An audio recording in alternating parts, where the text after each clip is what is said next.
এবারের মন্ত্রিসভা নিয়ে জল্পনা কল্পনা হয়েছে অনেক, ছিল অপতথ্যের ছড়াছড়িও।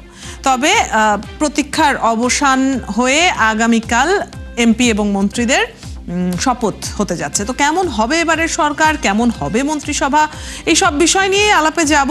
আমাদের সাথে আজকে যুক্ত আছেন সিনিয়র সাংবাদিক মেহেদী হাসান পলাশ এবং রাজনীতি বিশ্লেষক অধ্যাপক ডক্টর আক্কাস আহমেদ, যিনি চট্টগ্রাম বিশ্ববিদ্যালয়ের শিক্ষক। তাদের কাছে চলে যাচ্ছি। স্বাগত জানাচ্ছি আপনাদের সংবাদ যোগে। আমি শুরুতেই যদি মেহেদী হাসান পলাশের কাছে আসি, যেটি বলছিলাম যে কেমন হবে মন্ত্রিসভা, কেমন হবে সরকার, কি মনে করেন? আপনার মন্তব্য শুরুতেই জেনে নেব। ধন্যবাদ ৭১ টিভিকে এবং যারা দেখছেন সবাইকে আসসালামু আলাইকুম এবং শুভরাত্রি। আপনি জানেন যে আমরা একটা দীর্ঘ 18 বছরের যে গণতান্ত্রিক লড়াই এবং সংগ্রাম এই দেশের মানুষ যেটা করেছিল, তাদের ত্যাগ তিতিক্ষা আগামীকালের এই শপথ গ্রহণের মাধ্যমে সেই গণতান্ত্রিক অভিযাত্রা বা লড়াই সংগ্রামের পূর্ণতা পেতে যাচ্ছে এবং নতুন একটি সরকার গঠিত হবে। এর মধ্য দিয়ে বাংলাদেশ গণতান্ত্রিক বাংলাদেশ হিসেবে বিশ্বের বুকে পরিচিত হবে এবং প্রতিষ্ঠিত হবে এবং তার নতুন যাত্রা শুরু করবে। আপনি যেটা প্রশ্ন করেছেন সেটা হলো যে নতুন সরকার কেমন হতে পারে। দেখেন, এখন বাংলাদেশে যে সমস্ত রাজনৈতিক দল সক্রিয় রয়েছে তার মধ্যে একমাত্র বিএনপিরই অভিজ্ঞতা রয়েছে রাষ্ট্র পরিচালনার এবং সরকার পরিচালনার। আর কোন রাজনৈতিক দলের কিন্তু এই অভিজ্ঞতা নেই। এবং এই বিএনপি যারা শপথ নিতে যাচ্ছে, এখানে যে সমস্ত সংসদ সদস্যরা থাকবেন তাদের অনেকেরই কিন্তু বেশ কয়েকবার, কারোর 5 বার 6 বার, কারো 4 বার 3 বার করে সংসদ সদস্য হিসাবে রাষ্ট্র পরিচালনার সংসদ পরিচালনার অভিজ্ঞতা রয়েছে। একই সাথে এদের অনেকের আপনার মন্ত্রী হিসাবে, প্রতিমন্ত্রী হিসাবে তাদের সরকার পরিচালনার অভিজ্ঞতা রয়েছে। তো সেই কারণে আমি মনে করি যে এই যে নতুন সরকার যেটা হতে যাচ্ছে, তাদের এখানে অভিজ্ঞতা সম্পন্ন লোক যেমন থাকবে এবং একই সাথে এই দীর্ঘ পথ পরিক্রমায় যে নতুন নেতৃত্ব গড়ে উঠেছে এবং এখন যেহেতু তারুণ্যের জয় জয়কর চারিদিকে, আমি মনে করছি এখানে তরুণদের বিএনপির ভেতর থেকে তরুণদেরও একটি অংশ এই মন্ত্রিসভায় চান্স পাবে। সবকিছু মিলিয়ে অভিজ্ঞ এবং তরুণ এই দুইটার মিশেলে একটি মন্ত্রিসভা হবে। তবে এই মন্ত্রিসভা লিড দিবেন যিনি, প্রধানমন্ত্রী তারেক রহমান। তিনি কিন্তু যেভাবে শুরু করেছেন, আপনি দেখেছেন যে বিজয়ের পরে তিনি প্রথম আপনার একটা সাংবাদিকদেরকে ফেস করেছেন। আপনি জানেন যে ভারতের প্রধানমন্ত্রী নরেন্দ্র মোদী আজ পর্যন্ত এভাবে দেশি বিদেশি সাংবাদিকদেরকে কিন্তু ফেস করেন নাই। এবং এখন যিনি প্রধান উপদেষ্টা আজও আছেন, ডক্টর ইউনূস, তিনি কিন্তু একজন বিশ্ববিখ্যাত বক্তা এবং স্পিকার। তিনি সারা বিশ্বে বক্তৃতা দিয়ে বেড়ান, কিন্তু গত 17 মাসে তিনি কিন্তু কোনো সাংবাদিক সম্মেলনে সাংবাদিকদেরকে কিন্তু তিনি ফেস করেননি। কিন্তু তারেক রহমান অত্যন্ত সাহসিকতার সাথে দেশি বিদেশি সাংবাদিকদের ফেস করেছেন এবং তিনি যে ধরনের প্রশ্নের উত্তর দিয়েছেন সেগুলো কিন্তু আপনার দেশে বিদেশে সর্বত্রই প্রশংসিত হয়েছে এবং উপস্থিত সাংবাদিকরাও হাততালি দিয়ে তাকে স্বাগত জানিয়েছে। একই সাথে আমরা যদি বলি, এই যে নির্বাচিত হওয়ার পরে আপনার একজন প্রধানমন্ত্রী বা হবু প্রধানমন্ত্রী, তিনি যেভাবে বিরোধী দলের প্রধান এবং নেক্সট বিরোধী দলের প্রধান এবং অন্য রাজনৈতিক দলের প্রধানদের বাসায় গিয়ে তিনি তাদের সাথে যে কানেক্ট করছেন, এই যে পলিটিক্যাল জেস্চার, এটা বাংলাদেশে অতীতে কখনো দেখা যায়নি। আমার স্মৃতিতে আমি এইটা দেখিনি, অন্তত মনে পড়ে না। তো উনি কিন্তু চাইলে ওনার কার্যালয়ে এদেরকে দাওয়াত করতে পারতেন বা যে কোনো একটা 5 স্টার হোটেলে এদেরকে দাওয়াত করতে পারতেন, সেটাও কিন্তু একটা নতুন জেস্চার হতো। কিন্তু তিনি তা করেননি। তিনি প্রত্যেকের বাড়ি বাড়ি গিয়ে তাদেরকে ওনার যে এটাতে বোঝায় যে ওনার ভিতরে কোনো আত্ম অহমিকা বা অহংবোধ বা আত্মগরিমা এটা কাজ করছে না। তিনি যে রাজনীতিকে মানুষের কাতারে নিয়ে আসতে চান, যেটা তার ইশতেহারে এবং তার বিভিন্ন বক্তৃতায় তিনি বলেছেন, গ্রাম ভিত্তিক সংগঠনের কথা, গ্রাম ভিত্তিক উন্নয়নের কথা। তো সেই জায়গাতে আমরা দেখতে পাচ্ছি তিনি অসাধারণভাবে শুরু করেছেন এই পলিটিক্যাল জেস্চারের মধ্য দিয়ে। সেই জায়গাতে আমরা বলতে পারি যে তারেক রহমানের নেতৃত্বে যে ক্যাবিনেট হবে, সেই ক্যাবিনেটটা কিন্তু বাংলাদেশের ইতিহাসে এক নতুন মাত্রা যুক্ত করবে, যার সাথে আমরা কেবল প্রেসিডেন্ট জিয়াউর রহমানের ক্যাবিনেট বা তার মন্ত্রিসভা বা তার আচরণের আমরা কিছু মিল খুঁজে পাচ্ছি বা আমরা দেখতে পাচ্ছি। সেই জায়গা থেকে আমি অবশ্যই বলতে পারি যে মানে অর্থাৎ আশাবাদী হওয়ার মতো বেশ কিছু পয়েন্ট আপনি দেখতে পাচ্ছেন এবং তুলে ধরলেন। আমি যদি এবারে অধ্যাপক ডক্টর আক্কাস আহমেদের কাছে আসি, যেমনটি বলছিলেন মেহেদী হাসান পলাশ যে অভিজ্ঞদের সাথে একদম তরুণ তুর্কিদের একটা মিশেল হতে যাচ্ছে এবারের সংসদ। তো এবারের সংসদে তাহলে আলোচনা পাশাপাশি সমালোচনা, একটা ওয়াচ গ্রুপ হিসেবে বিরোধী দলের থাকা কিংবা একটা প্রেসার গ্রুপ ক্রিয়েট করা সম্ভব হবে বলে কি মনে করেন কিনা? ধন্যবাদ একাত্তর টেলিভিশনের দর্শক শ্রোতাকে। আসলে এখন তো জাতীয়তাবাদী দল বিএনপি একটা ব্রুট মেজরিটি বলে, যেটা মানে অধিক সংখ্যাগরিষ্ঠতা পেয়েছে এবং সংবিধান সংশোধনের মতো এবং নতুন আইন পাশ করার মতো বা সংবিধান সংস্কার করার মতো প্রয়োজনীয় যে কোনো ধরনের সাংবিধানিক পদক্ষেপ নেওয়ার মতো যে সংখ্যাগরিষ্ঠতা সেটা বিএনপি অর্জন করেছে।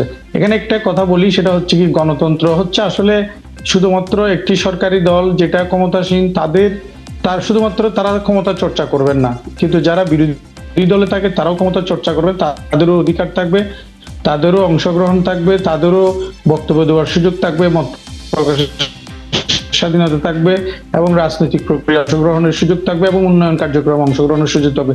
তাহলেই একটি গণতান্ত্রিক সংস্কৃতি এবং গণতান্ত্রিক পরিবেশ তৈরি হবে, যেটার জন্য আমরা মুক্তিযুদ্ধ থেকে শুরু করে পরবর্তী শহীদ প্রেসিডেন্ট জিয়াউর রহমান যেভাবে একটি দল, জাতীয় গণতান্ত্রিক দল, পরবর্তীতে বাংলাদেশ জাতীয়তাবাদী দল করেছিলেন এবং একটি বহুতান্ত্রিক, বহু মতের, বহু আদর্শের মানুষকে নিয়ে, দলের মানুষকে নিয়ে, মতাদর্শের মানুষকে নিয়ে তিনি একটি জাতীয়তাবাদী দল গঠন করেছিলেন এবং তিনি বাংলাদেশের যে অর্থনৈতিক উন্নয়ন, অর্থনৈতিক সমৃদ্ধি এবং মুক্তবাজার অর্থনীতি এবং উদারনৈতিক গণতন্ত্র এবং সাথে আরেকটা বিষয় হচ্ছে যে এই যে আপনি সেন্টার টু রাইট পার্টি, একটা হচ্ছে মধ্যবিত্তের দল এই বিএনপি, সেখানে সব দল মত আদর্শের মানুষ একত্রিত হয়ে একটি উদারনৈতিক গণতান্ত্রিক দল হিসেবে বাংলাদেশের জমিনে প্রতিষ্ঠিত হয়েছে এবং সেই হাত ধরে সেই ধারাবাহিকতা রক্ষা করে জনাব তারেক রহমান সাহেব বর্তমান যে উন্নয়নের প্রতিশ্রুতি দিয়েছেন কিংবা উদারনৈতিক গণতন্ত্রের যে কথা বলেছেন, বিরোধী দলের ভূমিকার কথা বলেছেন, মানবাধিকারের কথা বলেছেন, তারপর হচ্ছে যে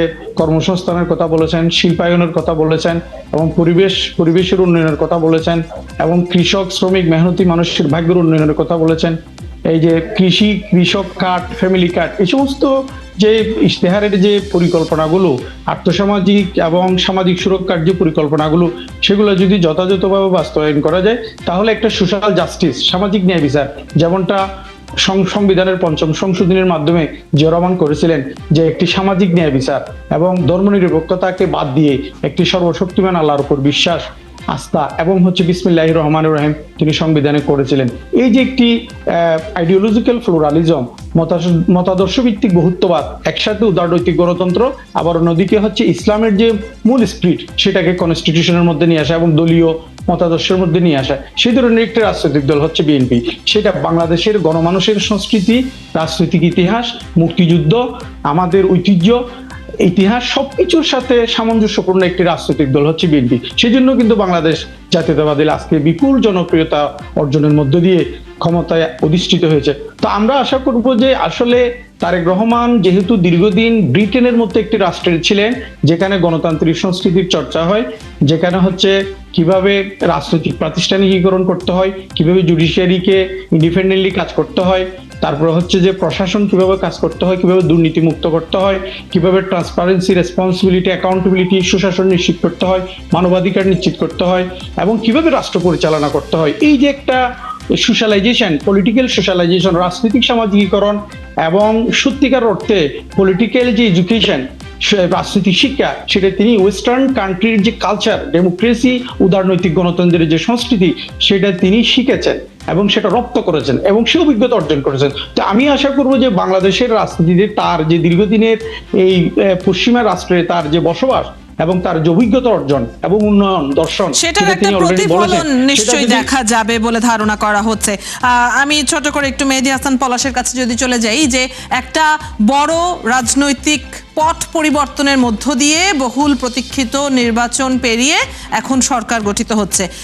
নতুন সরকারের রাষ্ট্র পরিচালনার ক্ষেত্রে চ্যালেঞ্জ কি কি দেখেন? ধন্যবাদ, অত্যন্ত গুরুত্বপূর্ণ প্রশ্ন করেছেন।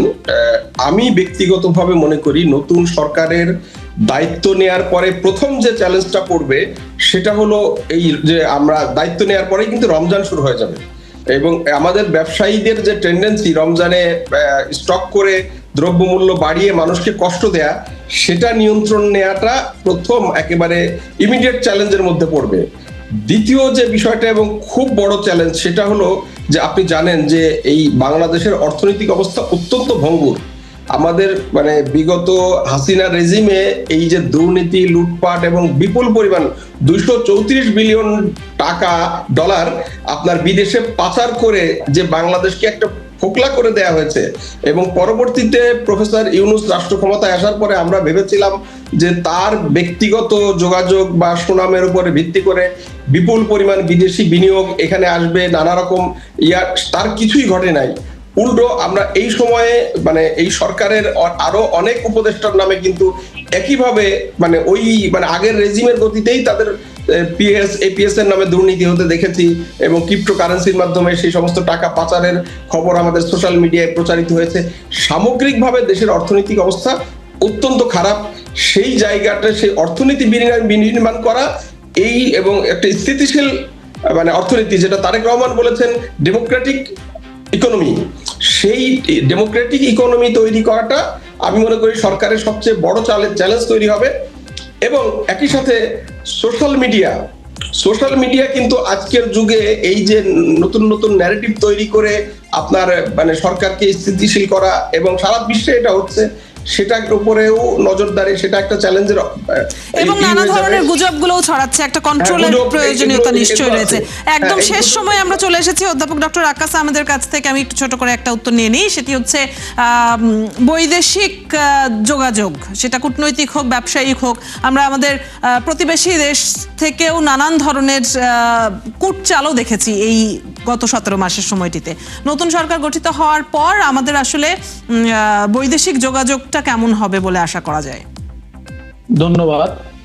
আসলে বৈদেশিক যোগাযোগের ক্ষেত্রে আমি মনে করি যে আমাদের প্রতিবেশী যে রাষ্ট্র ভারতের সাথে আমাদের সুসম্পর্ক হবে। আমাদের যেহেতু 3 দিক এবং আমি বলতে গেলে 4 দিকে ভারত বেষ্টিত একটি দেশ, এটা যেহেতু আমাদের নিকটতম প্রতিবেশী, তাদের সাথে সুসম্পর্ক থাকবে, আদান প্রদান, সাংস্কৃতিক যোগাযোগ থাকবে, অর্থনৈতিক বাণিজ্য থাকবে, আমদানি রপ্তানি হবে সেটা থাকবে এবং অন্যান্য যোগাযোগ থাকবে, কূটনৈতিক যোগাযোগ থাকবে। তবে পাশাপাশি আমি এখানে একটা কথা বলতে চাই, সেটা হচ্ছে কি এখন হচ্ছে যে এশিয়ান সেঞ্চুরি, মানে এশিয়ায় হচ্ছে কি প্রোগ্রেস হচ্ছে, ইকোনমিক ডেভেলপমেন্ট হচ্ছে, বিশেষ করে চায়নার যে প্রযুক্তি, তার যে ফরেন কারেন্সি রিজার্ভ প্রায় 4000 বিলিয়ন, যেটা পৃথিবীর কোনো দেশে নাই, সেখান থেকে আমরা প্রযুক্তি নিতে পারি। জাপান থেকে আমরা প্রযুক্তি নিতে পারি জাইকার মাধ্যমে।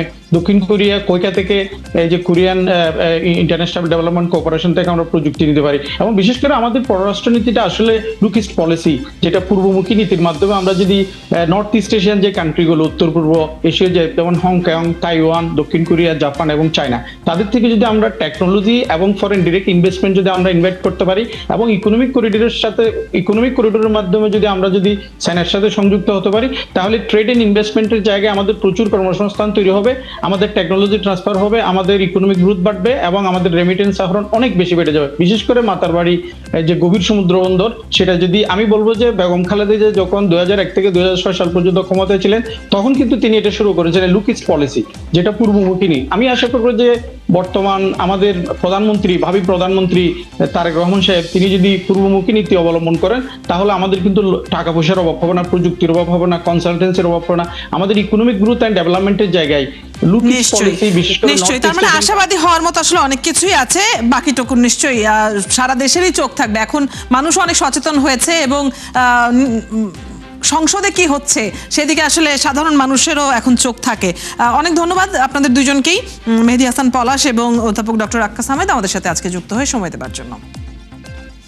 দর্শক, এই ছিল আজকের সংবাদযোগে। আগামীকাল ঠিক রাত 10টায় আবারও দেখা হবে নতুন কোনো বিষয় ও তার বিশ্লেষণ নিয়ে। 71-এর সাথেই থাকবে।